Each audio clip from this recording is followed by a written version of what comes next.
Nau mai ki whakamiere.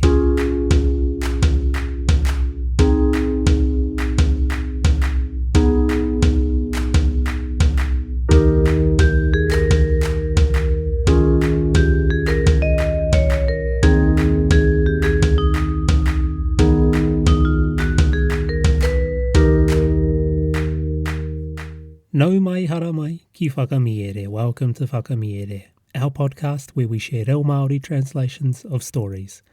Today's Paki Poto is Te Kārearea me ngā Kūkupa by Aesop. Our horotai wete reo is rite tonu, and it doesn't mean the same. That would be orite tonu. Here's a tauira. He rite tonu tāna oma ki te kura. She's always running to school. Try this one. He rite tonu taku kai te pāua. I always eat pāua, which is a lie because I'm one of 4 Māori who doesn't like pāua. Try this one for yourselves. It's a little bit trickier. He rite tonu te karawhiua ona e ona hoa. He rite tonu te karawhiua ona e ona hoa. His friends are always getting him into trouble. If there's a kupu or a grammatical structure that you want to know more about, let us know. You can message us on Instagram, Facebook or Patreon. For now though, whakarongo mai e hoa mā. Te Kārearea me ngā Kūkupa, nā Aesop.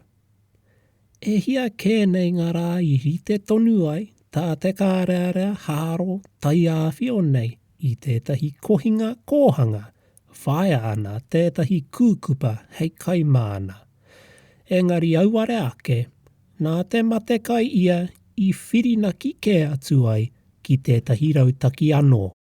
Ka ngā kaupai tāna toro atu ki ngā kūkupa, ka whakapau kaha ai ia I te whakamārama atu ki a rātou, ngā painga me ngā hua o tāna noho atu hei rangatira kaha mō rātou, me tāna whakahaumaru I a rātou I ngā konihi a te kāhu me ngā hoariri anō. He pāhewa no ngā kūkupa I nei kōrero, ka whakatūria ia hei rangatira nō rātou. He oti anō, hei tāna ko tā te rangatira mahi, he kai I tētahi o rātou I ia rangi. Nā whai anō, ka āwhitu ki tō rātou pōhehe I rāhiritia ai ia. Aue, te tangi hotu hotu. Nā wai hoki tātou I a tātou. He hara I whaia ai ngā kōrero āwhina te hoariri. Ko te kiko o te kōrero, kaua e waiho mā te kaipuku koe e haumaru ai. The Kite and the Pigeons by Aesop. A kite that had kept sailing around a dovecote looking for a nice fat pigeon for many days to no purpose, was forced by hunger to have recourse to stratagem. Approaching the pigeons in his gentlest manner, he tried to show them how much better their state would be if they had a king with some firmness around him, and how well his protection would shield them from the attacks of the hawk and other enemies. The pigeons, deluded by this show of reason, admitted him to the dovecote as their king.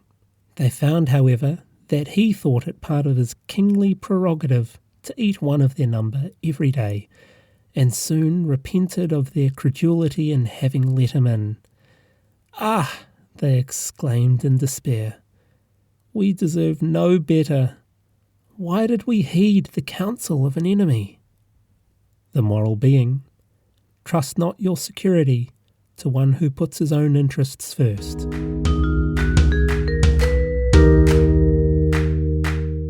Kāore e ārika ngā mihi kia koutou katoa I whakarongo mai tēnei rā. Thank you so much for listening to Whakamiere. Join us next week for a new episode. And if you like the kaupapa, please consider supporting us on Patreon. Thanks to our patrons, we're able to keep this podcast ad-free. If you can't afford to support, kei te pai tēnā, a like and a review go a long way.